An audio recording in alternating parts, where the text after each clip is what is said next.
আমাদের দেশের সব থেকে সম্মানিত এবং সবার প্রিয় ভাজন একজন নেত্রী ছিলেন দেশনেত্রী বেগম খালেদা জিয়া। তিনি আপোষহীন, যিনি কখনো আপোষ করেন নাই, তিনি কখনো দেশ থেকে চলে যান নাই। তিনি দেশের জন্য করেছেন, দেশের মানুষের জন্য করেছেন। শেষ পর্যন্ত চিকিৎসা নিতে দেয় নাই, তারপরেও তিনি দেশ ত্যাগ করেন নাই। তিনি দেশের জন্য এত কিছু করেছেন, তিনি দুনিয়ার থেকে চলে গেছেন। যদি এখানে কোনো বিএনপি মাইন্ডেড কোনো নেতা বা কোনো ভাই যদি থেকে থাকেন, আপনার কাছে আল্লাহর হস্তে আমরা খালেদা জিয়াকে পছন্দ করি, তাকে ভালোবাসি। আল্লাহর হস্তে একটা আবেদন আপনাদেরকে জানাই, ওই যে 20 থেকে 30 বছরের ছবিগুলা টানাইয়া দোয়া মাহফিল কইরা ওইটা লটকায়া আর রাখেন না, সর্বোচ্চ দোয়া পর্যন্তই শেষ দেন। দেওয়ার পরে ওই 20 থেকে 30 বছরের ছবিটা উঠায় ফালান। তিনি মারা গেছেন, এই ছবির জন্য কিন্তু তার কবরে আযাব হবে। এই জন্য আমরা বলি আপোষহীন নেত্রীর কবর যেন জান্নাতবাসী হয়, এটা আমরা চাই, আমরা দোয়া করি। এই জন্য এই ছবিগুলা থেকে আপনারা বিরত থাকবেন। এই 20 থেকে 30 বছরের ছবিগুলা আর লটকায়া লটকায়া রাখেন না, এটার জন্য তার কবরে শোভনীয় হয় না, অশুভ হয়। এই জন্য আপনাদেরকে অনুরোধ করে বলবো, এই কাজগুলা দোয়া করেন, দোয়ার আয়োজন যত পারেন করেন, আমরাও দোয়া করি আল্লাহ তাআলা যেন এই দেশনেত্রী বেগম খালেদা জিয়া তারেক রহমান তাকে দীর্ঘ হায়াত দান করেন। বেগম দেশনেত্রী খালেদা জিয়া এবং তার স্বামী জিয়াউর রহমান কোকো সহ যারা চলে গেছেন, আল্লাহ যেন তাদেরকে জান্নাত নসিব করেন, বলেন আল্লাহুম্মা আমিন। আল্লাহ তাআলা বলেন, আল্লাযীনা ইউমিনুনা বিল গায়বি ওয়া ইউকিমুনাস সালাতা ওয়া মিম্মা রাযাকনাহুম ইউনফিকুন। আল্লাহ পাক রব্বুল আলামিন কুরআনুল কারীমের মধ্যে আল্লাহ তাআলা বলতেছেন, যারা অদেখা জিনিসের উপরে বিশ্বাস স্থাপন করে, যারা না দেখা জিনিসের উপর বিশ্বাস স্থাপন করে, অর্থাৎ আল্লাহকে দেখা যায় না, আল্লাহকে না দেখে যারা আল্লাহর উপরে বিশ্বাস স্থাপন করে, জান্নাত জাহান্নাম দেখা যায় না, এই জান্নাত জাহান্নামের উপরে যারা বিশ্বাস স্থাপন করে, আল্লাহ পাক রব্বুল আলামিনের নবী রাসূল পাঠিয়েছেন, আল্লাহ তাআলা কালামুল্লাহ পাঠিয়েছেন, গ্রন্থ পাঠিয়েছেন, সহিফা পাঠিয়েছেন। এই গ্রন্থগুলোর উপরে যারা বিশ্বাস স্থাপন করে, আল্লাহ তাআলা বলেন, আল্লাযীনা ইউমিনুনা বিল গায়ব ওয়া ইউকিমুনাস সালাত। আল্লাহ রাব্বুল আলামিন বলেন, এরপর আল্লাহকে বিশ্বাস করার পরে যারা নামাজ প্রতিষ্ঠা করে, নামাজ আদায় করে এবং যথাযথ সময়ে নামাজ আদায় করে, আল্লাযীনা ইউমিনুনা বিল গায়বি ওয়া ইউকিমুনাস সালাতা ওয়া মিম্মা রাযাকনাহুম ইউনফিকুন।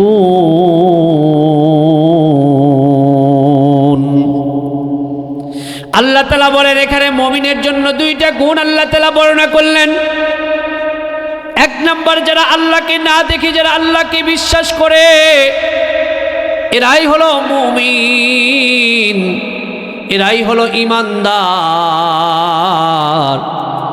আর ঈমানদার হওয়ার পরে যারা নামাজ আদায় করে আর আল্লাহ পাক রব্বুল আলামিনের দেওয়া রিজিক নিজে খায়, নিজের প্রয়োজন মিটায়, এরপরে আল্লাহ রাস্তায় যারা ব্যয় করে, আল্লাহ বলেন এরাই হলো সফল মুমিন। সুবহানাল্লাহ বলেন। তাহলে আল্লাহ পাক রব্বুল আলামিন বলে এরাই হলো সফল মুমিন। এখন এই মুমিন যারা, সফল মুমিন যারা, এদের সফলতা আল্লাহ তাআলা কিসের মাধ্যমে দিলেন, জানাইলেন কিসের মাধ্যমে? এই কোরআনুল কারীমের মাধ্যমে আল্লাহ তাআলা মুমিনদের দুইটা গুণাবলী এখানে বর্ণনা করলেন এই কোরআনের মাধ্যমে। আর আল্লাহ পাক রব্বুল আলামিন তিনি কালামুল্লাহর শুরুতেই বলে দিলেন এটা এমন একটা গ্রন্থ, এমন একটা কিতাব যার মধ্যে ভুল তো দূরের কথা, কোনো সন্দেহ এর মধ্যে নাই। মুসলমান হাজিন, দামেস্কে 1200 হিজরিতে দামেস্কে সবথেকে বড় একটা কবরস্থান। এই দামেস্কের বড় কবরস্থানের যিনি খাদেম ছিলেন, যিনি কবর খনন করতেন, তার নাম হলো আব্দুর রহমান আল হুফাফ। আব্দুর রহমান আল হুফাফ কবর খনন করেন। ওই কবরের দায়িত্ব নিয়ে আব্দুর রহমান আল হুফাফ যেই মানুষগুলা মারা যায় তার কাছে বললে সে কবর খনন করে দেয়। ওই কবরস্থানের দায়িত্বে ছিলেন আব্দুর রহমান আল হুফাফ। পরবর্তী সময়ে তিনি শাইখুল হাদিস হয়েছিলেন। আব্দুর রহমান আল হুফাফ তিনি বলেন, আমি কবর খনন করার দায়িত্বে থাকা অবস্থায় একজন মহিলা আমার কাছে আসে। আসার পরে বলেন, এই আল্লাহর বান্দা, তুমি আমার একজন আত্মীয় মারা গেছে, তার জন্য কবর খনন করো। তিনি কবর খনন করলেন। অল্প সময়ের মধ্যে জানাজা সম্পন্ন হয়ে গেল।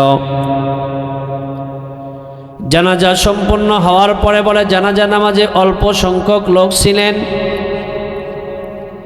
এই অল্প সংখ্যক লোক নিয়ে যখন ওই মানুষটাকে, মৃত ব্যক্তিকে কবরের পাশে নিয়ে আসলেন, আব্দুর রহমান আল হুফাফ তিনি কবরে নেমে যখন লাশটাকে কবরে নামালেন, কবরে নামানোর সঙ্গে সঙ্গে আব্দুর রহমান আল হুফাফ তিনি বেহুশ হইয়া কবরের মাঝখানে পড়ে গেলেন। আশেপাশের মানুষগুলা তার চেহারার মধ্যে, তার চেহারায় পানি ছিটিয়ে দিলেন। পানি ছিটিয়ে দেওয়ার কিছুক্ষণ পরে আব্দুর রহমান আল হুফাফ তার জ্ঞান ফিরে আসলো। সেন্সিয়ার হয়ে গিয়েছিলেন তিনি, তার সেন্স ফিরে আসলো। আসার পরে তিনি আর কিছু বললেন না, মানুষটাকে মাটি দিলেন। দেওয়ার পরে কয় 1 মাস যাইতে না যাইতে দেখি আবার ওই মহিলা আবার আসছে। আসার পরে বলে, আব্দুর রহমান আল হুফাফ তুমি আরো একটা কবর খনন করো। আব্দুর রহমান আল হুফাফ আরো একটি কবর খনন করলেন। কবর খনন করার পরে আব্দুর রহমান আল হুফাফ দামেস্কের এই কবর খননকারী তিনি ওই দিনও একই দৃশ্য দেখলেন, কিন্তু প্রথম দিনের মতো বেহুশ হয়ে পড়ে গেলেন না, বরং সুন্দর করে ওই কবরস্থ করার পরে ওই মহিলার কাছে চলে গেলেন। মহিলার কাছে যাওয়ার পরে ডাক দিয়ে বলে, ও বোন,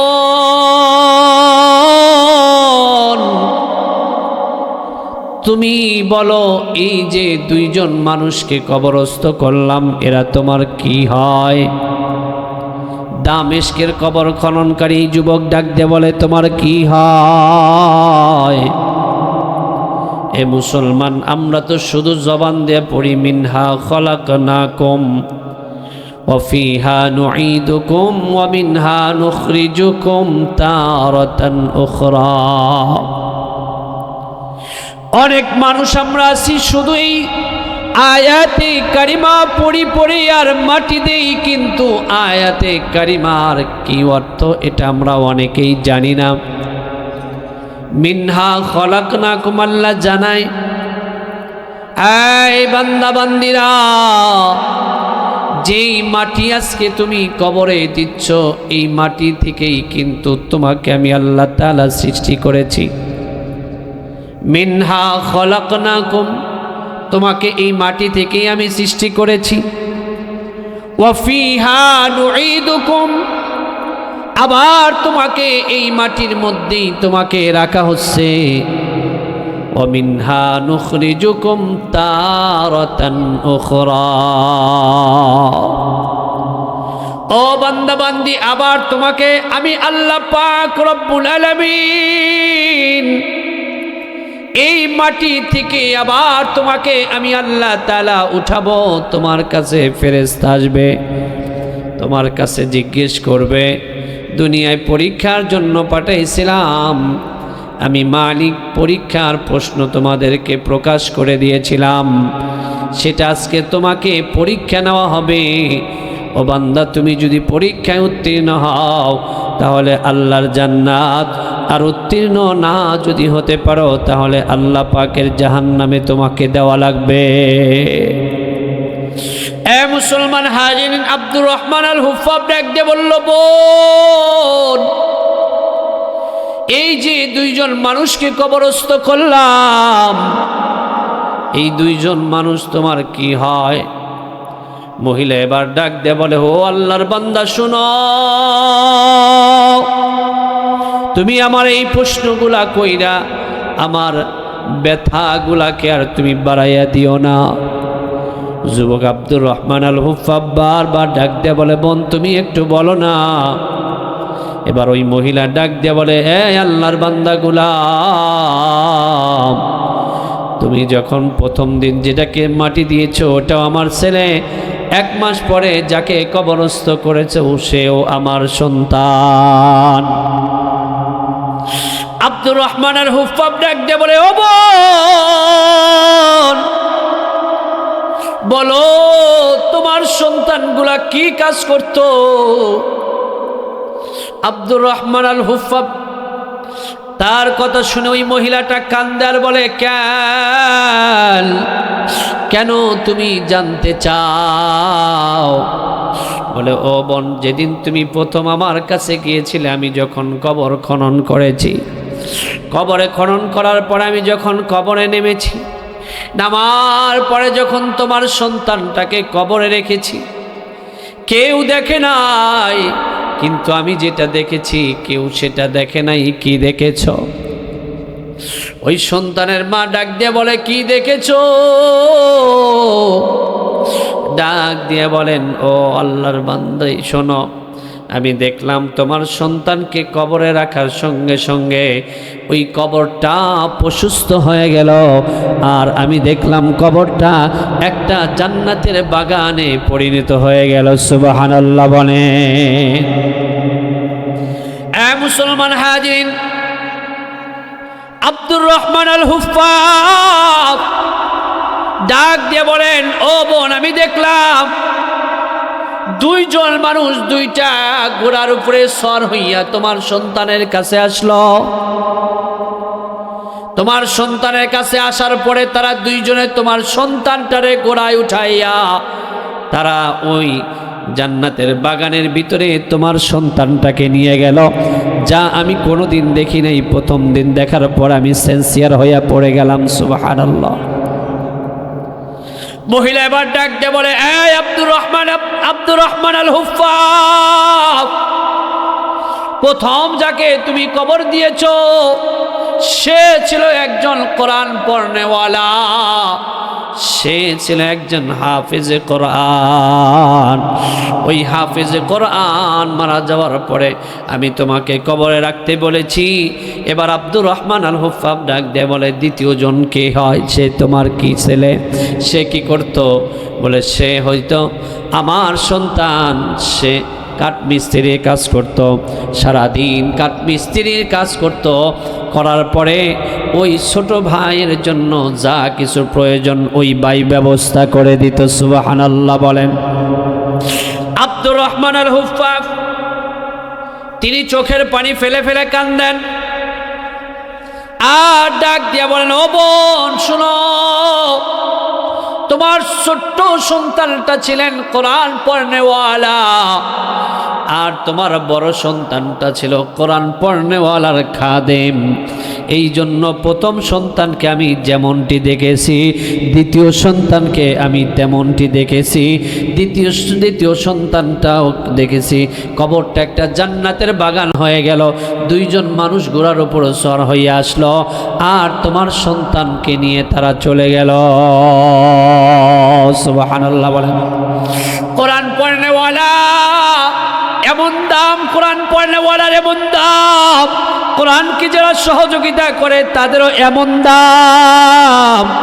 তিরমিজি শরীফের মধ্যে আসছে, আল্লাহ রসুলের জীবদ্দশায় একজন মানুষ আসলেন, একজন সাহাবী আসলেন। আসার পরে নবীজির কাছে অভিযোগ দিলেন, ইয়া রাসূলুল্লাহ, ইয়া হাবিবাল্লাহ, আমার ছোট্ট একটা ভাই আছে, তিনি আপনার দরবারে সব সময় পড়ে থাকে।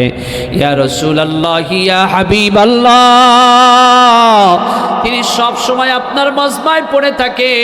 কোরআন, আপনার কোরআন যখন নাজিল হয় কোরআন পড়েন, কোরআন আমার ওই ছোট্ট ভাইটা আপনার কাছে শিক্ষা অর্জন করে। ইয়া রাসূলুল্লাহ, কিন্তু আমার অভিযোগ হলো যে আমার ওই ছোট্ট ভাইটা কখনো আমার কোনো কাজের সহযোগিতা করে না।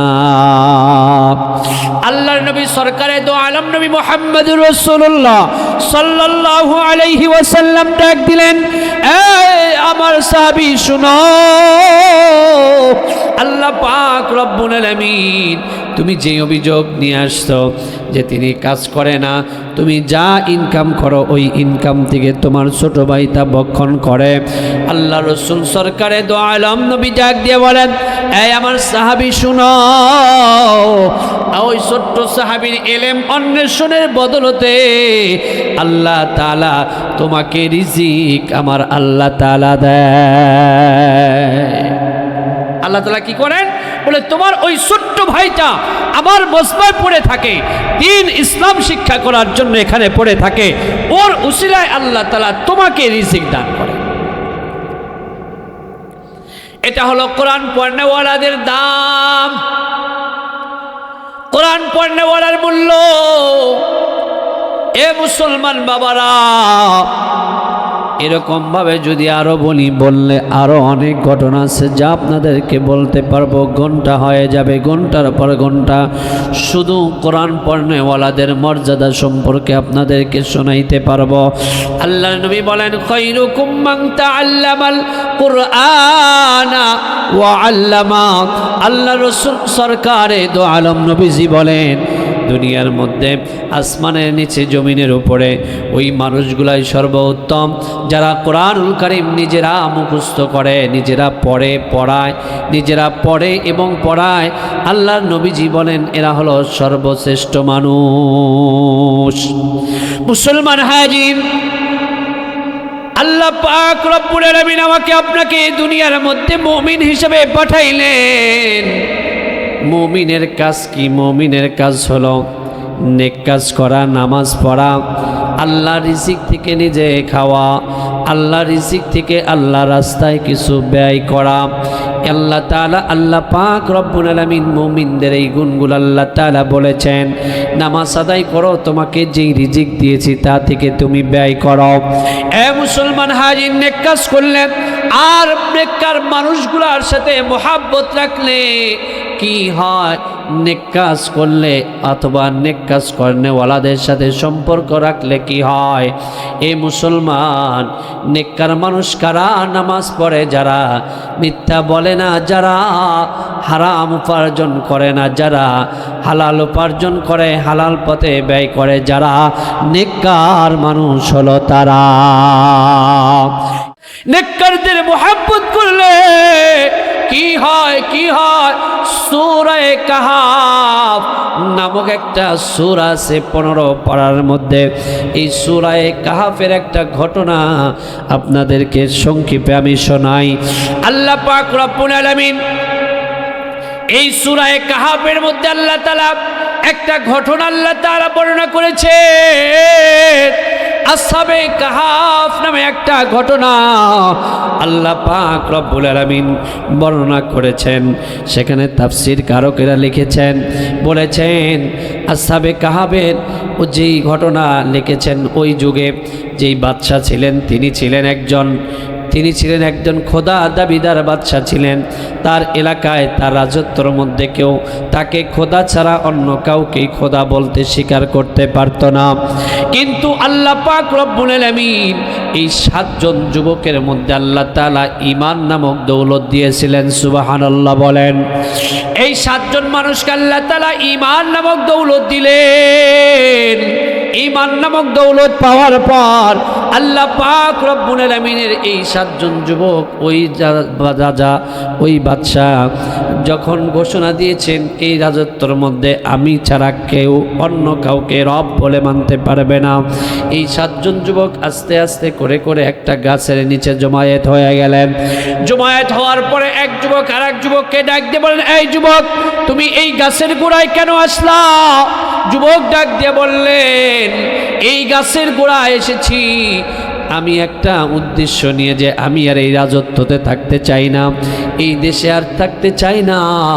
কোথায় যাইতে চাও? বলে আমি এই রাজত্ব ছেড়ে চলে যেতে চাই, কেননা এই বাদশাকে আমি রব বলে মানতে পারবো না, যিনি প্রতিদিন সূর্য ওঠায় আর সূর্য ডুবায়। আমি ওই রবকেই আল্লাহ বলে স্বীকার করেছি, ওই রবকে আল্লাহ বলে মেনেছি। সুবহানাল্লাহ বলেন। এই 7 যুবক একে অপরকে জিজ্ঞেস করতে করতে 7টা যুবকের একই, যে ওই আল্লাহকে মানবে, কোনো অন্য কোনো বাদশাকে তারা রব হিসাবে মানবে না।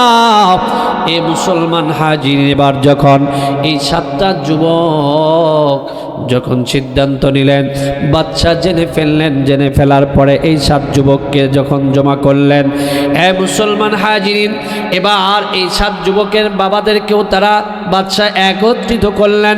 করার পরে তাদেরকে ডাক দিয়ে বললেন, এই যুবকেরা শুনো, তোমরা যদি এই আল্লাহ, যেই আল্লাহকে তোমরা মানো, ওই আল্লাহকে যদি ভুলে না যাও, আমাকে যদি রব হিসেবে তোমরা না মেনে নাও, তাহলে তোমাদেরকে কঠিন শাস্তি দেওয়া হবে।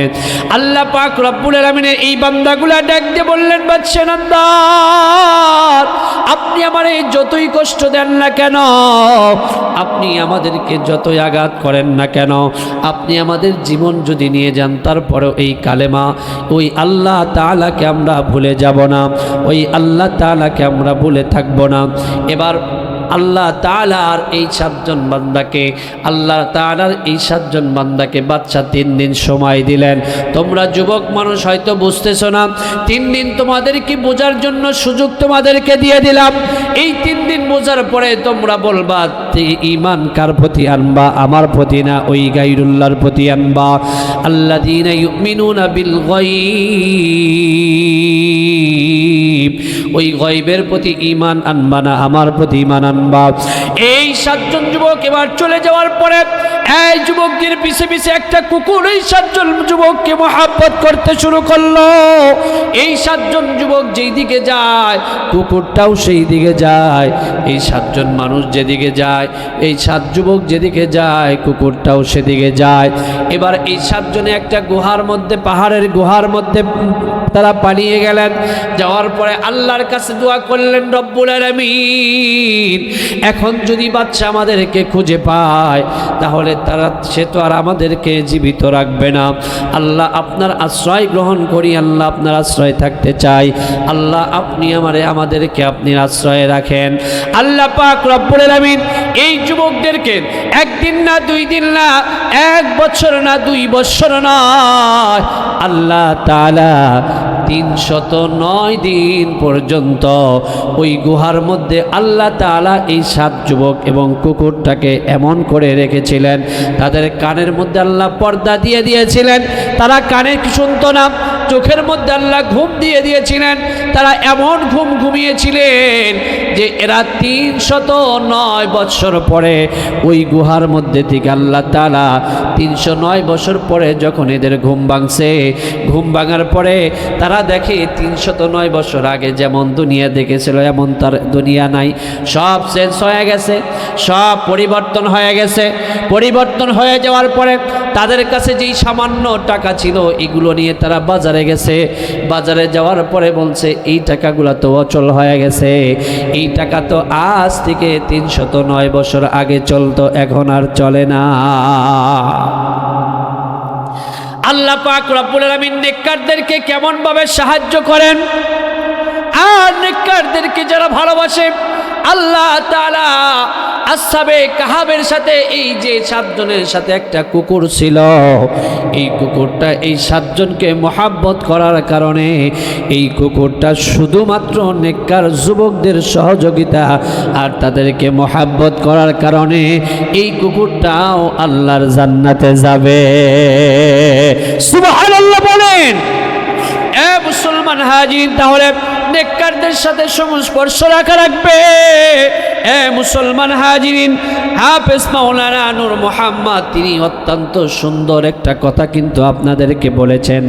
আসলেও আজকাল ভালো মাদ্রাসা যেগুলো নাম হয়ে গেছে ওইগুলাতে একটা সন্তানকে পড়াইতে গেলে মাসে 8 থেকে 10 হাজার টাকা দিয়ে পড়ানো লাগে।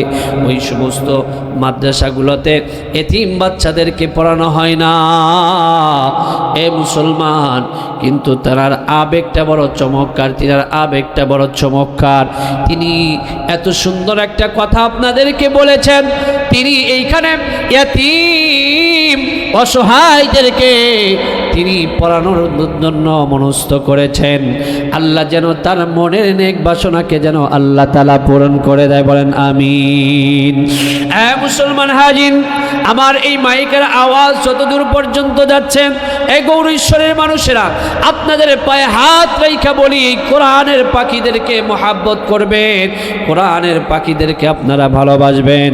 কোরআনের পাখিদেরকে মহাব্বত করলে, কোরআনের পাখিদেরকে ভালোবাসলে আল্লাহ পাক রব্বুল আলামিন মহান মালিক আল্লাহ তাআলা আপনাদেরকে এই কোরআনের ওসিলায় আল্লাহ তাআলা এই যে যেমন আল্লাহর হাবিব বলে ছোট ভাইয়ের জন্য তোমার রিজিকের ব্যবস্থা হয়, আর ওইখানে আব্দুর রহমান আল হুফাফ এই ব্যক্তি রহমাতুল্লাহি আলাইহি তিনি যে এই দৃশ্য দেখেছেন, দেখার পরে ওই মহিলার সাথে কথা বলার পরে বলেন, ও বোন, আজকে থেকে আর আমি কবরস্থানে কাজ করব না।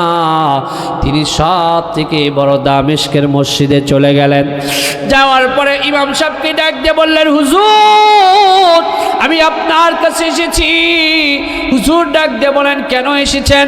ডাক দিয়ে বলেন, হুজুর আমি কোরআন পড়তে চাই, কোরআন জানতে চাই, কোরআন শিখতে চাই। আল্লাহর বান্দাকে এবার হুজুর ডাক দিয়ে বলে, এই বয়সে তো আপনার কোরআন শেখার সুযোগ হবে না, কারণ আপনার বয়স হয়ে গেছে, এখন আপনি কোরআন কেমনে শিখবেন? তিনি তখন এই কবরস্থানের ঘটনা যখন শোনাইলেন, শোনানোর পরে হুজুর বললেন, ঠিক আছে তোমাকেও শিখাবো। আল্লাহর বান্দা আব্দুর রহমান আল হুফাফ শেষ পর্যন্ত শায়েখ আব্দুর রহমান আল হুফাফ নামে দামেস্কের মধ্যে বড় বুজুর্গ আল্লাহওয়ালা তিনি ছিলেন। মুসলমান হাজির, এই জন্য কোরআন পড়নেওয়ালা হাফেজে কোরআনের অনেক বাবা আজকে এখানে আসছেন।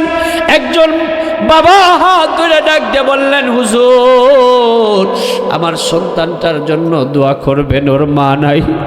আর আজকে যদি মা থাকতো, কোরআনের হাফেজ হয়েছে সন্তান, মা না জানি কত খুশি হইতো, মা কত আনন্দ আজকে পাইতো। আরে ওই মা আজকে দুনিয়ার বুকে নাই।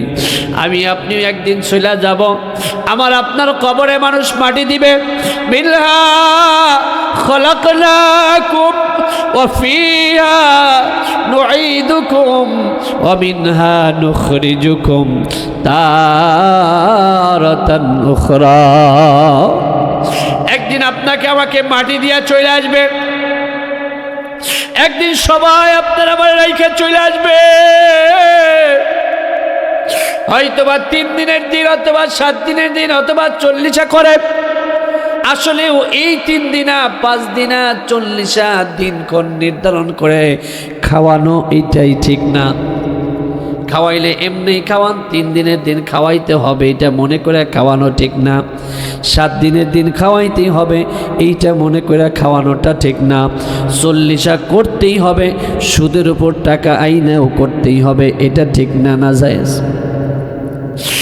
মুসলমান, হয়তো 40 দিন পর্যন্ত আপনার সন্তান আমার সন্তান, 40 দিন পর্যন্ত হয়তো আপনার আমার খোঁজ নিবে, এরপরে আর কোনো দিন কবরের পাশে দাঁড়ানোর সুযোগও কিন্তু পায় না। অনেক এমন আছে না নাই?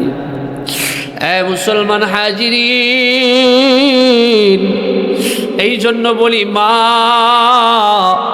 ও আমার বাবারা, শুধু সন্তানটাকে মাদ্রাসায় দিলে হবে না। মাদ্রাসায় দেওয়ার পরে বাবা যদি নামাজি না হয়, মা যদি নামাজি না হয়, ওই সন্তানগুলা হাফেজ হয়, আলেম হয়, কিন্তু আমলওয়ালা খুব কম হয়। এই আব্বা জানেরা, কলিজার টুকরা আমার মায়েরা, ইমামে বুখারী রহমাতুল্লাহি আলাইহি তিনি যখন ছোট্ট ছিলেন, ইমামে বুখারী রহমাতুল্লাহি আলাইহি ছোট্টকালে তিনার একটা এমন জটিল অসুস্থ হয়ে গেলেন যে অসুস্থ হওয়ার কারণে ইমামে বুখারী রহমাতুল্লাহি আলাইহি তিনি অন্ধত্ব বরণ করলেন। তিনি আর চোখে দেখেন না, তিনি অন্ধ হয়ে গেলেন। অন্ধ হওয়ার কারণে এবার বুখারী রহমাতুল্লাহি আলাইহির মা ছিল, তিনি একজন দিনদারিনী মা ছিলেন। ওই ইমামে বুখারী রহমাতুল্লাহি আলাইহির মা, এই মায়েরা খুব ভালো করে শুনবেন, ইমামে বুখারী, যেই বুখারীর কথা আজকে মানুষ মুখে মুখে বলে, যার স্থান কোরআনের পরে যেই কিতাবের স্থান, ওই ইমামে বুখারী রহমাতুল্লাহি আলাইহির মা যখন ছোট্টকালে 6-7 বছর ইমাম বুখারী অন্ধ হয়ে গেলেন। জটিল অসুস্থতার কারণে চোখটা যখন অন্ধ হয়ে গেলেন, ইমাম বুখারী রহমাতুল্লাহি আলাইহির মা কোনো ডাক্তারের কাছে যায় নাই, কোনো ইঞ্জিনিয়ারের কাছে যায় নাই, কোনো কবিরাজের কাছে যায় নাই। ইমামে বুখারী রহমাতুল্লাহি আলাইহির মা 5 ওয়াক্ত নামাজ পড়েন, দিনদারিনী মা, তাহাজ্জুদ নামাজও কোনোদিন ছাড়েন না। ইমামে বুখারী রহমাতুল্লাহি আলাইহির মা তাহাজ্জুদ নামাজ পড়েন, আল্লাহর কাছে দুখানা হাত উঠান, চোখের পানি দিয়ে আসলখানা ভিজায় ফেলে। ইমামে বুখারী রহমাতুল্লাহি আলাইহির মা চোখের পানি দিয়ে কাঁদতে কাঁদতে আসল ভিজিয়ে ফেলেন, আর আল্লাহকে শুধু একটাই বলে, আল্লাহ, সন্তানটা যেদিন গর্ভে এসেছিল সেদিন বলেছি আল্লাহ মেয়ে দিবেন না সন্তান দিবেন, ছেলে দিবেন জানি না, তবে আল্লাহ আপনার এই সন্তানটা যদি সুস্থভাবে দুনিয়ায় আসে, আল্লাহ আপনার দ্বীনের জন্য খাদেম বানাইয়া দিব, আপনার দ্বীনের খাদেম হিসাবে ছেড়ে দেব। আল্লাহ, ওগো আল্লাহ, আপনার দ্বীনের খাদেম হওয়ার জন্যই তো আল্লাহ আমি এত কষ্ট করেছি গো আল্লাহ রব্বুল আলামিন। আমার ছোট্ট সন্তান ইমামে বুখারী, এই ছোট্ট সন্তানটা যখন অন্ধ হয়ে গেছেন, মা চোখের পানি ফেলে তাহাজ্জুদের নামাজের সময় কান্দে। এইবার একদিন কাঁদতে কাঁদতে, আল্লাহর বান্দি কাঁদতে কাঁদতে একদিন হঠাৎ করে স্বপ্ন দেখে, ইমামে বুখারীর ঘরের মধ্যে একজন সাদা পোশাকওয়ালা, সাদা দবদবে চেহারা, বড় চমৎকার একজন যুবক পুরুষ ইমাম বুখারীর ঘরের মধ্যে ঢুকেন, আর ইমামে বুখারী ঘরের মধ্যে শুয়ে আছেন। আর ওই মানুষটা ইমামের ছোট্ট বুখারীর চেহারার উপরে হাত বুলায় ডাক দিয়ে বলে, এই বুখারীর মা, শোনো, তোমার সন্তানের দৃষ্টিশক্তি আল্লাহ তাআলা ফিরিয়ে দিয়েছেন। সুবহানাল্লাহ বলেন। ইমামে বুখারী রহমাতুল্লাহি আলাইহি তার মা এবার ডাকতে বলে, আল্লাহর বান্দা শুনো, এত বড় উপকার তুমি আমার করলে, আমার সন্তানের চক্ষুর দৃষ্টিশক্তি তুমি ফিরাইয়া দিলে, অথচ তুমি একটা বারের জন্য আমাকে পরিচয় দিলে না। এই আল্লাহর বান্দা, পরিচয় না দিয়ে তুমি যাইতে পারো না, তোমার পরিচয়টা আমাকে দিয়ে দাও। মার দোয়া কত বরকতপূর্ণ দোয়া জানো নি রে মা? ও মা, তোমার সন্তানের জন্য তুমি কয়দিন পানি ফেলাইছো, ও মা, তুমি তোমার সন্তানের জন্য তাহাজ্জুদ নামাজ পড়া কয়দিন চোখের পানি ফলাইছো? এ মা, তুমি তো আজকে এমন মা আছে যে কিছু হইলেই সন্তানরে বদদুয়া দেয়া বইছো। ও মা, তোমার হাতে ধরি পায়ে ধরি মা, এটা তোমার সন্তান, বিপদে পড়লে তোমার চোখের পানি পড়বে, অন্যের চোখে পানি তোমার পড়বে না মা। এই জন্য সন্তানের জন্য দোয়া করো, সন্তানের জন্য বদদুয়া কখনো হাত উঠাইয়াও করো না, কখনো মন থেকে বইল না, কখনো জবান থেকেও বইল না। ইমামে বুখারী রহমাতুল্লাহি আলাইহির মা এবার যখন বলছেন, এই আল্লাহর বান্দা, তুমি আমার এত বড় উপকার করলা, অথচ তুমি আমার পরিচয় না দিয়া তুমি কেমনে যাও? তোমার পরিচয়টা একটু ব্যক্ত করো। এবার এই পোশাকধারী সাদা ধবধবে উঁচা লম্বা পোশাকধারী ব্যক্তি ডাক দিয়ে বলে, আল্লাহর বান্দি শোনো, আমি দুনিয়ার কোনো সাধারণ মানুষ না। এই বান্দি, তুমি এমনভাবে আল্লাহর কাছে চোখের পানি ফেলে ফেলে কেঁদেছো, আল্লাহ তাআলা তোমার দোয়া ফিরায় নাই। আল্লাহ মানে ডাক দিলেন, এই খলিলুল্লাহ ইব্রাহিম, দুনিয়ার মধ্যে যাও। আমার ইমাম বুখারী ছোট্ট সন্তান, তার মা আমার কাছে চোখের পানি ফেলতে ফেলতে ইমামে বুখারীর মার চোখের কোনা দিয়ে গা হয়ে গেছে। যাও, সে আমার তার সন্তানটা আমার দ্বীনের খাদেম বানাইতে চায়। ও মা, আমি হলাম আল্লাহ তাআলার নবী ইব্রাহিম খলিলুল্লাহ, সুবহানাল্লাহ বলেন। এবার ইমাম বুখারী রহমাতুল্লাহি আলাইহির মা সকালবেলা যখন ঘুম থেকে উঠেছে, ওঠার পরে দেখেন সন্তানটা ইমাম বুখারী মা মা মা মা বলতে বলতে ইমাম বুখারী তার মার কাছে দৌড়াইয়া এসে মারে জড়ায়া ধরে আর বলে, মা গো, আমি আজকে সব দেখতে পাই। সেই তো ইমাম বুখারী রহমাতুল্লাহি আলাইহি, ইমাম বুখারী এত বড় দামি হইছে তার ইবাদতের কারণে না, ওই মায়ের দোয়ার কারণে আল্লাহ তাআলা ইমাম বুখারীকে এমন বানাইয়া দিছে, কিয়ামত পর্যন্ত যত মানুষ আসবে সব মানুষ ইমাম বুখারীর নাম জানবে। বুখারী শরীফ নামক একটা কিতাব আছে, জানবে।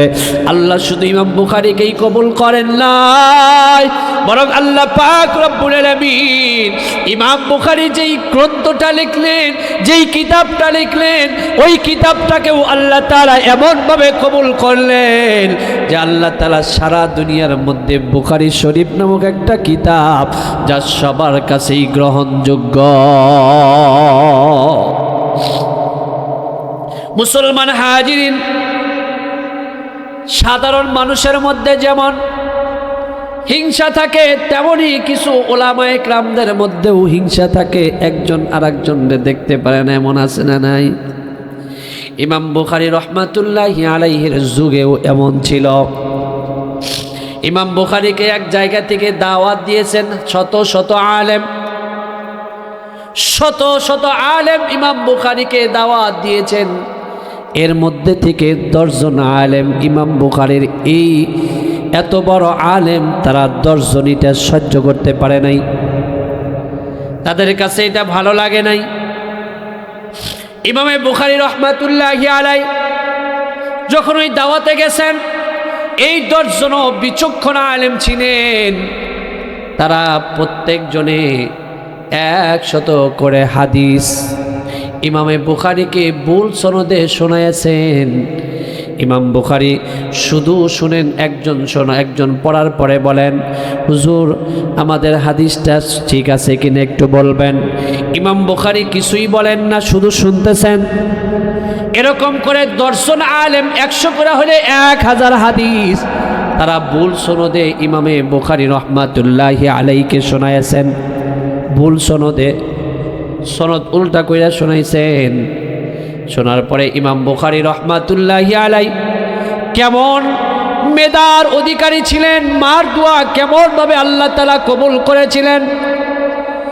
ইমাম বুখারী রহমাতুল্লাহি আলাইহি ওই 1000 হাদিসের ভুল হাদিস তারা যেভাবে শুনিয়েছেন, ইমামে বুখারী রহমাতুল্লাহি আলাইহি ওই 1000 হাদিস ওইভাবেই তাদের 10 জনকে শোনায়া দিছেন এবং 1000 হাদিস যেটার সনদ ভুল এটার সঠিক সনদ 1000 সনদ দিয়াও ইমাম বুখারী রহমাতুল্লাহি আলাই ওই 10 জনকে শোনায়া বলেন, এই যে আমি 1000 হাদিস বললাম সনদ, এটা সহি সনদ, তোমরা যেটা বলেছ এই সনদগুলা ভুল।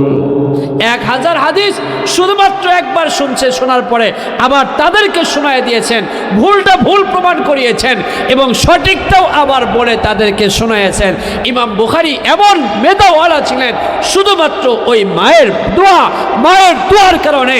এই যুবকেরা এই জন্য বলি, মার সাথে খারাপ আচরণ করো না, মার সাথে খারাপ ব্যবহার করবে না, কেননা মার দোয়া তো আল্লাহ তাআলার আসমান পর্যন্ত পৌঁছে যায়। আর মাকেও বলি, ও মা, সামান্য কথা কাটাকাটির কারণে, সামান্য কোনো কিছুর কারণে সন্তানকে কখনো বদদোয়া করবে না, কারণ তোমার সন্তানের বদদোয়া তুমি যদি করো তোমার সন্তান বিপদে পড়বে, তখন তোমার চোখের পানি তোমাকে ফেলতে হবে, কারণ সন্তানের প্রতি মায়া মা কখনো ভুলতে পারে না। মুসলমান হাজির, আমি বলেছি 12:30, আর লম্বা আমি বলবো না, লম্বা সামনের দিকে আর আগাবো না। মুসলমান হাজিরিন, লম্বা সময় আপনাদের কষ্ট দেওয়ার নিয়ত আমার নাই, শুধুমাত্র বলবো এই যে মাহফুজুল কোরআন দারুল উলুম মাদ্রাসা, এখানে শুধুমাত্র কোরআনুল কারিমের তেলাওয়াত হয়। আর যেখানে কোরআনুল কারিমের তেলাওয়াত হয়, আল্লাহ তাআলা কোরআনুল কারিমের তেলাওয়াতের এমন পাওয়ার যে এখানের মানুষগুলা যদি গুনাহ করে, এই গুনাহগুলার জন্য আল্লাহ যদি গজব নাজিল করে, এই কোরআনের তেলাওয়াতের পাওয়ার এমন যে আল্লাহ তাআলার আযাব গজবগুলা এগুলা উপরের দিকে উঠায় নিয়ে যায়, ওই গজবগুলা আর জমিনের দিকে আসতে পারে না। মুসলমান হাজিরিন, আমরা সকলেই জানি বাইজিদ বুস্তামি রহমাতুল্লাহি আলাইহির ঘটনা সম্পর্কেও আমরা জানি, আব্দুল কাদের জিলানী রহমাতুল্লাহি আলাইহি তার সম্পর্কেও আমরা জানি। এই দুইজনও আল্লাহওয়ালা বুজুর্গ হয়েছিলেন শুধুমাত্র মার দোয়ার বদলতে। শুধুমাত্র কার বদলতে? মার দোয়ার বদলতে তারা কি হয়েছিলেন? এত বড় আল্লাহওয়ালা হয়েছেন। এই জন্য বলি, যারা এখানে আজকে আসছেন, যারা মাইকের আওয়াজ যত দূর যাচ্ছে যারা শুনছেন, যদি পারেন একজন তালিবুল ইলম রাস্তায় যদি দেখেন, তাহলে তার মাথায় একটু হাত বুলাইয়ে দিবেন, একটু আদর করে দিবেন, কেননা তারা সাধারণ মানুষ না। সকাল ফজরের 4টা থেকে নিয়ে আবার রাত 10টা পর্যন্ত এই কোরআনের পিছনে মেহনত করে, এই কোরআন তেলাওয়াত করে। আল্লাহ তাআলার হাবিবকে একজন সাহাবী ডাক দিয়ে বলেন, ও নবীজি, ওগো সরকারে দো আলম নবী, আমরা তো কাজে কামে ব্যস্ত থাকি, ইয়া রাসূলুল্লাহ, ইয়া হাবিবাল্লাহ, আপনার সবগুলা ইবাদত আমাদের পক্ষে করা সম্ভব হয় না। আল্লাহর নবী গো, এমন একটা আমলের কথা আপনি আমাদেরকে বলে দেন, ইয়া রাসূলুল্লাহ, ইয়া হাবিবাল্লাহ, যেই আমলের কারণে আল্লাহ তাআলার কাছে আমরা প্রিয় হতে পারি। আল্লাহর নবী সরকারে দো আলম নবীজি ডাক দিয়ে বললেন, ও আমার সাহাবী, শুনো, তুমি যখন কাজ করবা, তোমার হাত দিয়া কাজ করো, তোমার পা দিয়া কাজ করো, তোমার মুখ দিয়া কিন্তু কাজ করো না। যখন তোমার হাত পা দিয়া কাজ করবা, তখন তোমার মুখের মধ্যে আল্লাহ পাক রব্বুল আলামিনের জিকির দিয়া তোমার জবানটা বিজায় রাখবা, তাহলেই তুমি আল্লাহ তাআলার প্রিয় বান্দা হয়ে যাবা। সুবহানাল্লাহ বলেন। মুসলমান হাজির, তাহলে কোরআনুল কারীম তেলাওয়াত এটাও আল্লাহ তাআলার কি জিকির? কোরআনুল কারীম শুধু জিকিরই না, বরং কোরআনুল কারীম যারা পড়ে, আল্লাহ বলে যারা কোরআন পড়ে তারা তো আমি আল্লাহর সাথেই কথা বলে। সুবহানাল্লাহ বলেন। যারা কোরআন পড়ে তারা আল্লাহর সাথেই কথা বলে। তাহলে ওই কোরআন এই মাদ্রাসার প্রত্যেকটা ছাত্র সকাল ভোর 4টা থেকে নিয়ে রাত 10টা পর্যন্ত এই কোরআন কারিমের তেলাওয়াত করে। ওর মাথার উপরে একটু হাত বুলাইয়া দিবেন, পারলে দোকান থেকে একটা চকলেট কিনে ওরে খাওয়ায় দিবেন। ওর দিল থেকে আছে এই দোয়াটা আপনার জন্য আসবে। এই দোয়াটা হতে পারে এই ছোট্ট বাচ্চার দিলের খুশির দোয়াটা আপনার জন্য নাজাতের উসিলা হইয়া আপনার জন্য জান্নাতের জারিয়া হয়ে যাইতে পারে। মুসলমান হাজির, কথায় কথা মনে আসে না বলে পারি না। আল্লাহর একজন বান্দা, তিনি ছিলেন মদারু, মদ পান করতেন। তিনি গভীর রজনীতে মদ পান করার জন্য চলে যাইতেন। একদিন গভীর রজনীতে মদ পান করার জন্য বাড়ির থেকে বের হয়েছেন। রাস্তায় যাবেন, যাওয়ার পরে রাস্তায় যাইতে যাইতে দেখে একটা ঘরের মধ্যে আলো নাই, অন্ধকার দেখা যায়। ওই ঘরের মধ্যে থেকে একটা ছোট্ট বাচ্চার আওয়াজ আসে। কি আওয়াজ? আওয়াজটা দুনিয়ার কোনো মানুষের বিরুদ্ধে অভিযোগ না, বরং আমার আল্লাহ তাআলার বিরুদ্ধে অভিযোগ দায়ের করতেছেন যুবকটা। ছোট্ট বাচ্চাটা কি অভিযোগ দায়ের করেন? ডাক দিয়ে বলেন, মালিক আল্লাহ, আপনি আমার এমন একটা করে জন্ম দিলেন, কোরআন পড়তে বড় ভালো লাগতেছিল, মজা লাগতেছিল, কিন্তু আমার আব্বার টাকা নাই, আমার আম্মার টাকা নাই, এই জন্য হেরিকেনের আলো নাই, আমি কোরআন পড়তে পারি না। আল্লাহ, আপনি যদি আমার ধনির ঘরে দিতেন তাহলে আমি কোরআন কারীম তেলাওয়াত লম্বা সময় পর্যন্ত করতে পারতাম। সুবহানাল্লাহ বলেন। লম্বা সময় পর্যন্ত করতে পারতাম। আল্লাহর বান্দা যিনি মদ পান করেন, মদ পান করার জন্য যাইতেছেন, গভীর রাত হয়ে গেছে। এমন সময় যখন এই আওয়াজটা ওই মদারু ব্যক্তির কানের মধ্যে আসছে, আস্তে আস্তে করে ও আর মদ পান করার জন্য না গিয়ে আস্তে আস্তে করে ওই ঘরের দরজায় গেছে। যাওয়ার পরে ডাক দেয়, এই শিশু বাচ্চা, কে তুমি? কে আওয়াজ করলা? তুমি একটু বলো। এবার ছোট্ট বাচ্চাটা আস্তে আস্তে করে যখন ওই যুবকের কাছে চলে আসলেন, আসার পরে ডাক দিয়ে বলেন, এই যুবক শুনো, এই বাচ্চা শুনো, তুমি কি কথা যেন বলতেছিলে, আবার একটু বলো। এবার তিনি ওই পূর্বের কথাগুলা বললেন। বলার পরে বললেন, এত বড় অভিযোগ তোমার কেন? তুমি কি এমন করতেছিলাম? এই মদারু ছিলেন একজন ঈমানওয়ালা। এবার ডাক দিয়ে বলেন, ছোট্ট সন্তানটা ডাক দিয়ে বলেন, ও আল্লাহর বান্দা, তুমি শুনে কি করবে? এটা তো যাকে বলা দরকার আমি তো তারেই জানাইয়া দিছি, তোমারে বলার দরকার নেই। এবার এই যুবক ডাক দিয়ে বলে, না বাবা বলো। এবার বলছে, আমি কোরআন পড়ব, আল্লাহর কালাম পড়লে কি হয়? ছোট্ট সন্তান বলে, হুজুর বলছে কোরআন পড়লে জান্নাত পাওয়া যায়। সুবহানাল্লাহ বলেন। কোরআন পড়লে জান্নাত পাওয়া যায়, হুজুর বলেছেন। কোরআন পড়তে আমার ভালো লাগে, কিন্তু কোরআন পড়ার মতো কোনো ব্যবস্থা আমার কাছে নাই। এইবার এই যুবক ডাক দিয়ে বলেন, এই বেটা, তুমি একটু অপেক্ষা করো, আমি দেখি তোমার জন্য কোনো কিছু ব্যবস্থা করতে পারি কিনা। এইবার সঙ্গে সঙ্গে এই মদারু মদের আসরে না যায়া তিনি কি করছেন? বাজারে চলে গেছেন। বাজার থেকে তেল নিয়ে আসছেন। আসার পরে এই যুবককে দিয়েছেন। যুবক হেরিকেন লাগিয়েছেন। যুবককে এবার এই ছোট্ট বাচ্চাকে এই যুবক কোলের মধ্যে, বুকের মধ্যে জড়াইয়া দিয়ে আদর করতেছেন আর বলতেছেন, আর অভিযোগ তোমার আসেনি? এবার ছোট্ট সন্তান ডাক দিয়ে বলে, না, আমার আর কোনো অভিযোগ নাই। এবার এই যুবক ডাক দিয়ে বলে, এই বাবা, এটা পড়লে কি সত্যি জান্নাতে যাওয়া যাবে? বলে, হ্যাঁ। এই বাবা, আমি তো পড়তে জানি না, তবে বাবা তোমারে কোলে নিয়ে আমার বুকে জড়ায় নিয়ে তোমার কাছে আমি একটা ওয়াদাবদ্ধ হলাম। কি ওয়াদাবদ্ধ হলেন? বলে, আজকে থেকে আমি ওয়াদাবদ্ধ হলাম, যেই টাকায় মদ পান করতাম ওই টাকায় আর মদ পান করব না।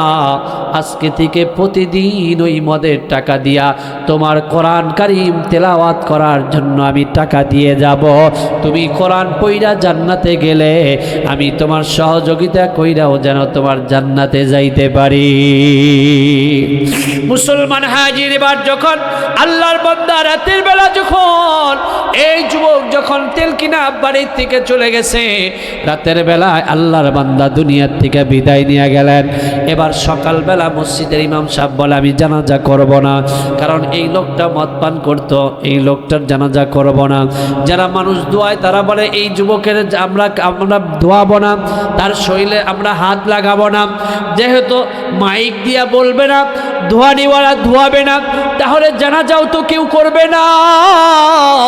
এই জন্য বাড়ির কিছু লোকজন এই যুবকটারে নিয়ে তাদের বাড়ির জঙ্গলের মধ্যে ফালায় এসে পড়ছে। আসার পরে একদিন, 2 দিন, 3 দিন পার হয়ে গেছে। 3 দিন পর আল্লাহ তাআলা ওই জামানার 3 জন বুজুর্গকে আল্লাহ তাআলা স্বপ্ন দেখাইলেন।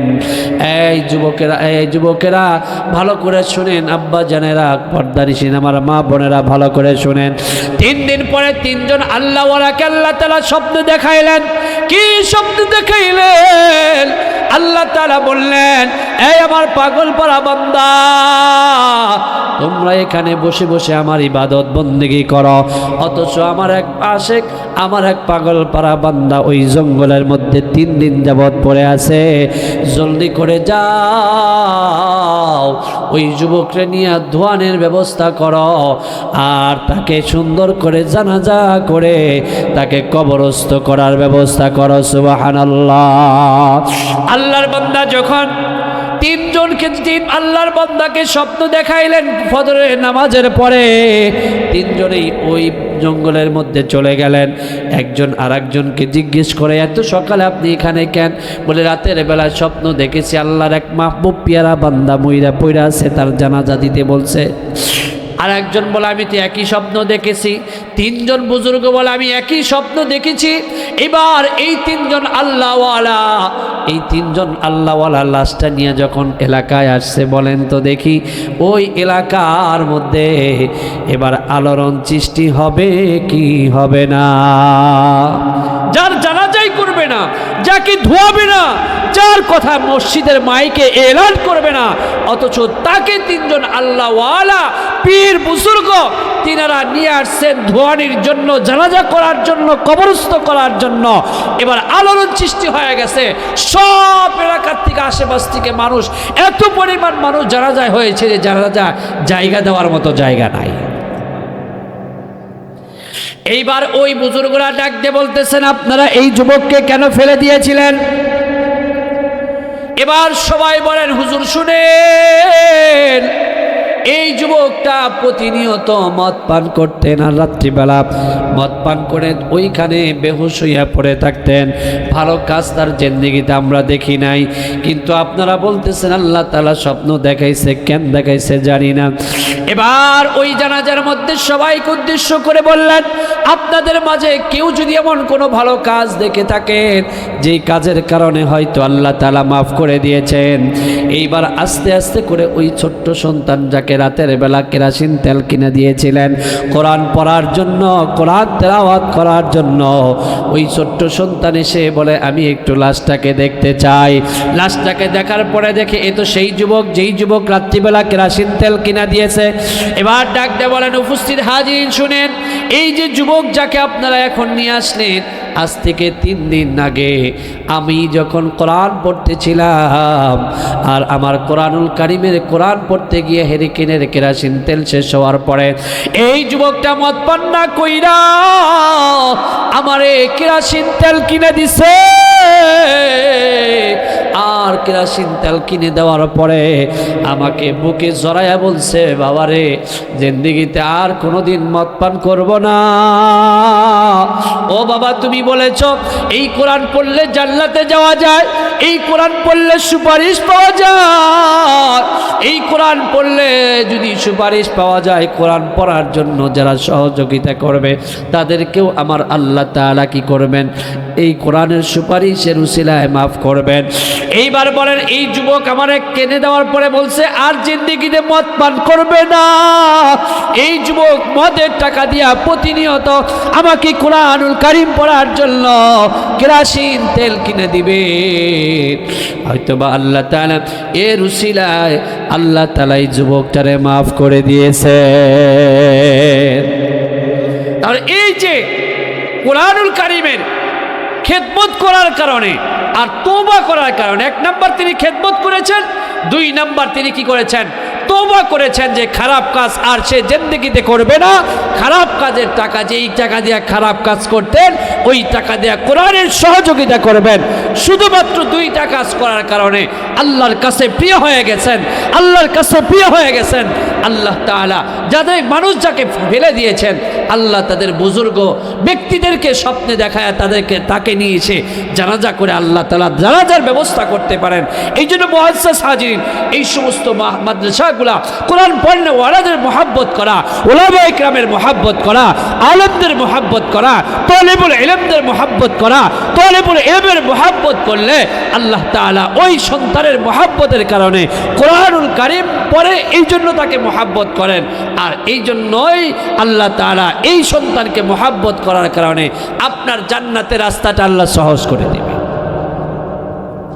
মুসলমান হাজিরিন, মিনহা খলাকনাকুম ওয়া ফিহা নুঈদুকুম ওয়া মিনহা নুখরিজুকুম তারাতান উখরা। তাহলে আমরা আজকে জানলাম আল্লাহ বলেন এই মাটির থেকে তোমারে বানাইছি বলে একবার মাটি দিবেন, মিনহা খলাকনাকুম একবার মাটি দিলেন, মিনহা খলাকনাকুম ওয়া ফিহা নুঈদুকুম এটা বলে আরো একবার দিবেন, ওয়া মিনহা নুখরিজুকুম তারাতান উখরা বলে আবার দিবেন। তিনবার পড়া, তিনবার না, এক আয়াত পড়া তিনবার দিবেন। অর্থাৎ আল্লাহ বলে তোমার এই মাটির থেকে বানাইলাম, এই মাটিতে আবার তোমারে নিলাম, আবার এই মাটির থেকেই তোমাকে উঠাবো। আল্লাহর নবী সরকারে দো আলম নবী মুহাম্মদ আরবি বলেন তিনটা কাজ কখনো তোমরা দেরি করবে না। কয়টা কাজ? তিনটা কাজে কখনো দেরি করবে না। এক নাম্বার, আল্লাহ রসুল বলেন কোনো মানুষ যদি মৃত্যুবরণ করে তার জন্য সময় নেবে না, যত তাড়াতাড়ি সম্ভব তাকে কি করবে, কাফন দাফন করে মাটি দিয়ে দিবে, দেরি করবে না, তাকে দুনিয়ায় বেশি সময় রাখবে না। কিন্তু আজকে আমাদের সমাজের রীতিনীতি হলো এলাকার সব নেতারা এসে জানাজা নামাজে দাঁড়াইয়া 1 ঘন্টা আধা ঘন্টা পড়াইয়া তাদের এমনিই দেরি, আবার জানাজা নামাজের সময় জানাজার মানুষগুলা দাঁড় করায় রাইখাইয়া দীর্ঘ সময় বক্তব্য দেয় কি দেয় না, এটা ঠিক না। দুই নম্বরে আল্লাহর হাবিব বলেন নামাজের সময় হয়ে গেলে আর দেরি করবে না। প্রথম ওয়াক্ত আউয়াল ওয়াক্ত কি করবে, নামাজ পড়বে। এক নাম্বার, মানুষ মারা গেলে তাড়াতাড়ি দাফন করবে। দুই নাম্বার, আজান হইলে আর দেরি করবে না, প্রথম ওয়াক্ত নামাজ পড়বে। তিন নাম্বার, ছেলে মেয়ে প্রাপ্ত বয়স্ক হলে তাকে বিবাহ শাদী করাবে, দেরি করবে না।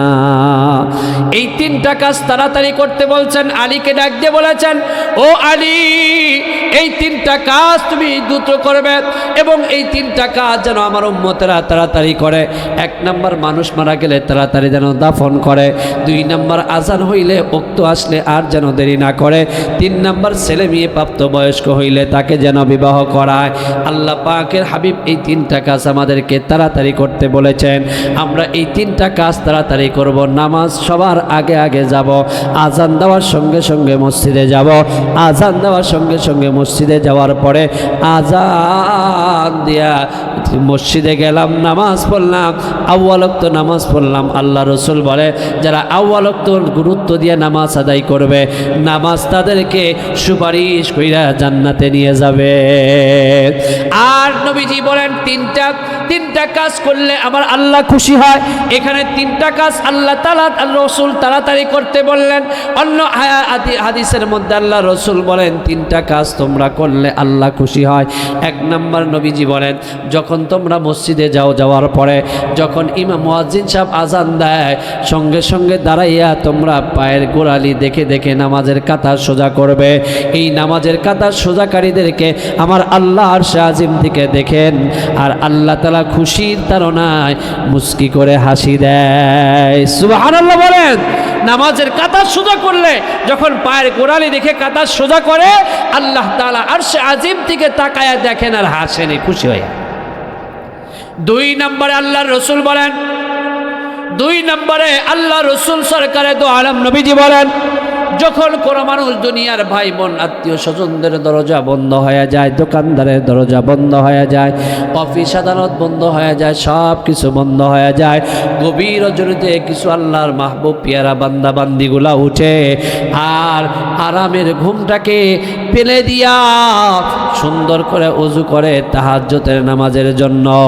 আল্লাহ পাক এই তাহাজ্জুদ নামাজ পড়নেওয়ালার ওযুর দৃশ্য দেখে আর আল্লাহ তাআলা খুশি হইয়া ওই বান্দা বান্দির প্রতি খুশি হয়ে আল্লাহ তাআলা আরশে আজিম থেকে হাসতে থাকে। তাহলে এই দুইটা কাজ আমাদের করা দরকার আছে না ভাই? এক নাম্বার, নামাজের সময় কাতা সোজা করব নিজের পায়ের গোড়ালি দেখা। দুই নাম্বার, তাহাজ্জুদ নামাজের অভ্যাস করব, গভীর রজনীতে তাহাজ্জুদের নামাজের জন্য ওযু করব। ওই সময় আমার মালিক দেখা হাসবে আর আমার মালিক যদি আমার আপনার প্রতি সন্তুষ্ট হয়ে যায় তাহলে ওই বান্দার কি আর কোনো ভয় আছে? তিন নাম্বারে নবীজি বলেন, কোনো যুদ্ধের ময়দানে যখন কাফের মুশরিকদের সাথে যুদ্ধ হয়, মুসলমানের মুজাহিদেরা যখন সারিবদ্ধ হয়ে দাঁড়ায় যায় আল্লাহর দ্বীনকে জিন্দা করার জন্য, এই কোরআনকে জিন্দা করার জন্য তারা দাঁড়িয়ে যায়, ওই দাঁড়ানোর দৃশ্য আমার আল্লাহ তাআলা আরশে আজিম থেকে তাকায়া তাকায়া দেখে আর আমার আল্লাহ ওই বান্দাদের প্রতি খুশি হইয়া মুস্কি মুস্কি করে হাসে। এই যুগে আমরা যুদ্ধ পাবো না, কিন্তু কেউ যদি না বুঝা মাদ্রাসার বিরোধিতা করে তার পক্ষে নয়, বরং মাদ্রাসার পক্ষে থাইকা, কোরআনের পক্ষে থাইকা ওই লোকটাকে বুঝাইয়া মাদ্রাসামুখী করে দেওয়া, এটাও এক প্রকারের জিহাদ। যারা এই কাজটাও করবে আল্লাহ পাক তাদের দিকেও তাকাবেন আর আল্লাহ পাক এই ভালো কাজটা করার জন্য দেখে দেখে বান্দার প্রতি খুশি হইয়া হাসতে থাকবে। সুবহানাল্লাহ বলেন। মুসলমান হাজিরিন, এই জন্য আমার আলোচনা শেষ আর বলবো না। এইখান থেকে দুইটা আমল আপনারা নেবেন। এক নাম্বার, তিনটা আমল নেবেন। এক নাম্বার, যখন নামাজে দাঁড়াবেন মসজিদে নিজের পায়ের গোড়ালি দেখে দেখে কাতা সোজা করবেন। দুই নাম্বার, তাহাজ্জুদ নামাজ পড়ার অভ্যাস করবেন। প্রতিদিন যদি নাও পড়েন অন্ততপক্ষে বৃহস্পতিবার রাত্রিবেলা তাহাজ্জুদ নামাজ পড়বেন, ফজরের নামাজ পড়বেন। আমরা ফজরের নামাজ পড়ি না, জুমার নামাজের সময়ও আগে মসজিদে আসি না, এরকম মুসল্লি এখন আজ কম না বেশি? এই জন্য কি করতে হবে? নামাজের প্রত্যেক নামাজে যাইতে হবে, কাতা সোজা করবেন, তাহাজ্জুদের নামাজ পড়বেন। আর কোনো যদি অশালীন কাজকর্ম আপনার সমাজে হয় সেইটার বিরোধিতা করবেন, আল্লাহ আপনার সহায় হবে। মুসলমান হাজিনার একটা কথা বলে আমি শেষ দিব।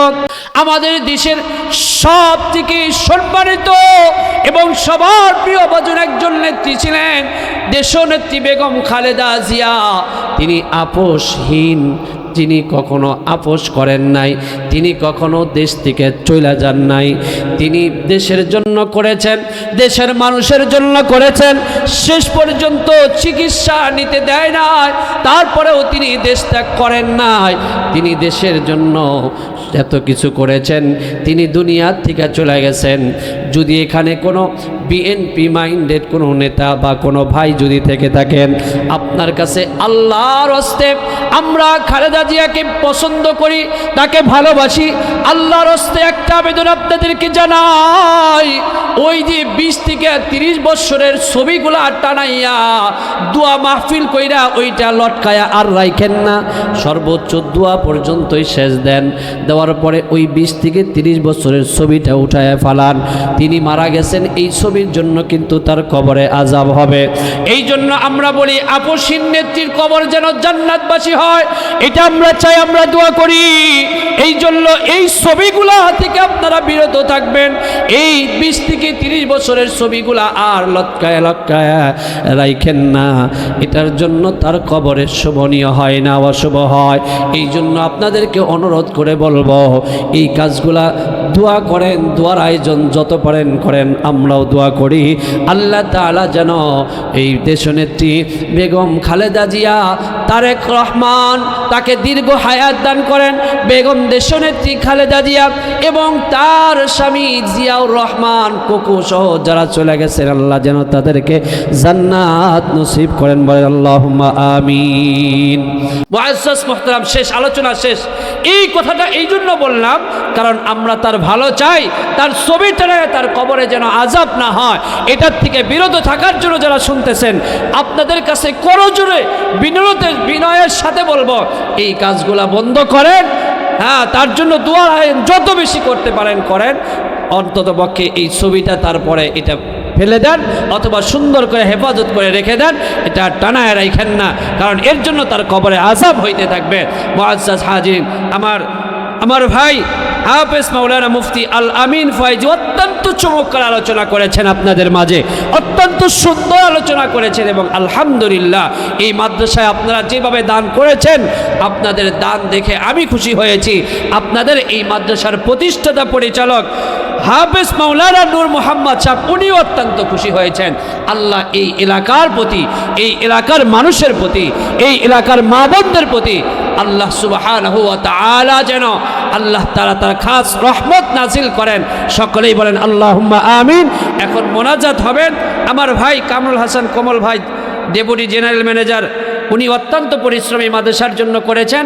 ওনার মাধ্যমে এলাকার অনেকেই এখানে আসছেন। আলহামদুলিল্লাহ এই মাদ্রাসার মোহতামিমকে আপনারা ভালোবাসেন, মোহাব্বত করেন, আসছেন, দিয়েছেন। এই মাদ্রাসা যতদিন থাকবে আপনাদের পায়ে হাত রেখে আমি ইমানদার, আপনি একজন ইমানদার, আমার নবী মুহাম্মদুর রাসূলুল্লাহ, আপনার নবী মুহাম্মদুর রাসূলুল্লাহ, আমার রব আল্লাহ, আপনার রব আল্লাহ, আমার কিতাব কোরআনুল কারীম, আপনার কিতাব কোরআনুল কারীম, এই দাবি থেকে আপনাদের পায়ে হাত রেখে বললাম যে এই মাদ্রাসার সাথে সুসম্পর্ক রাখবেন, এই মাদ্রাসায় আসবেন, দেখবেন, সহযোগিতা করবেন, কি প্রয়োজন জিজ্ঞেস করবেন। সবটুকু তো একজনের পক্ষে সম্ভব না। হ্যাঁ, এই মাদ্রাসায় বোর্ডিং আছে, আমি এই পাশে গিয়েছিলাম, দেখলাম বিশাল বড় একটা জমিন, এইখান দিয়েও জমিন আছে। আপনারা এই মাদ্রাসার সহযোগিতার জন্য এক সময় আপনি কি করছেন, কফির আবাদ করছেন, 5টা কফি দিয়ে গেলেন, লাউয়ের আবাদ করছেন, 5টা লাউই দিয়ে গেলেন। এটা তো দেওয়া সুন্নত, কিন্তু আজকে আমরা এই সুন্নতটাকে দূরে আছি। আল্লাহ রসুল যখন জীবিত ছিলেন, আগে গাছের প্রথম ফল আসলে এটা দেওয়া সুন্নাত, এটা কোনো ভালো মানুষকে দেওয়া কি সুন্নাত, এটা আল্লাহ রসুলকে দিতেন। কিন্তু আমরা কিন্তু আজকে এটার মনে করি না। এক সময় দিত, কিন্তু এখন কি হয়ে গেছে, এখানে এতিমিরা পড়ে, তাদেরকে দিবেন। আপনি সব কিছু দিয়ে আপনি সহযোগিতা, একজন আছে টাকা দিতে পারতেছে না, ফসল আছে একটু দিলেন,